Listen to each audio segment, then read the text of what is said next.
लोग नमस्कार नमस्कार। तो आप लोग कैसे हो? उम्मीद है कि आप लोग को बहुत ही संगे। तो आप लोग बीच में पहले ही मैं बोला था कि महिमा सिंह और सुपर स्टार प्रमोद यादव का जोड़ी आप लोग को देखने को मिलेगा। तो आप लोग के इंतजार की घड़ी खत्म हो चुके हैं, तो इसलिए आप लोग वीडियो के एंड तक देखें, तभी आप लोग को पता चलेगा कि कितने बजे सुबह में आप लोग बीच में सॉन्ग आ रहा है और कौन सा चैनल पर। चलिए शुरू करते हैं। तो बता दूं कि आप लोग सुपर स्टार प्रमोद यादव का चटाई आप लोग बीच में बहुत जल्द गर्दा मचाने के लिए सुबह से भी आप लोग बीच में वेब म्यूजिक से आप लोग को देखने को मिलेगा। तो बता दूं कि आप लोग मुझे बता दूं कि बोल रहेगा प्रमोद यादव और नेहा राज के आवाज़ में रहेगा। तो एक बार आप लोग प्लीज़ जाकर जरूर देखिए, क्योंकि बहुत ज़बरदस्त, बहुत ही ब्लास्ट का हाई लेवल का सॉन्ग है चटाई, जिसमें आप लोग महिमा सिंह और सुपर स्टार प्रमोद यादव देखने को मिलेगा। जिसमें गीत दिया है सोनू सुधाकर और म्यूजिक सजाया है आर्या शर्मा। तो एक बार आप लोग जाके देखिएगा।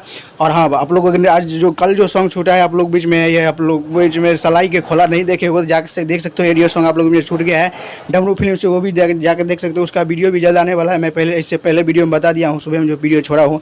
तो एक बार ये भी सॉन्ग आप लोग कल सुबह जाके देखिएगा 6 बजे वेब म्यूजिक से एकदम से full video super star Pramod Yadav और महिमा सिंह का वीडियो न जाएगा, क्योंकि मैं आप लोग को पहले बोला था कि आप लोग आने वाला है धमाल सॉन्ग। तो लो आप लोग बीच में आ गया। तो कल सुबह में वेब म्यूजिक जाकर जो देखिए। चलिए, हमारे वीडियो बनने के लिए धन्यवाद। ऐसे में वीडियो रहता रहूँगा, तो चैनल को सब्सक्राइब लाइक किया जाए। तब तक के लिए मिलता हूँ अगली वीडियो में। तब तक के लिए जय।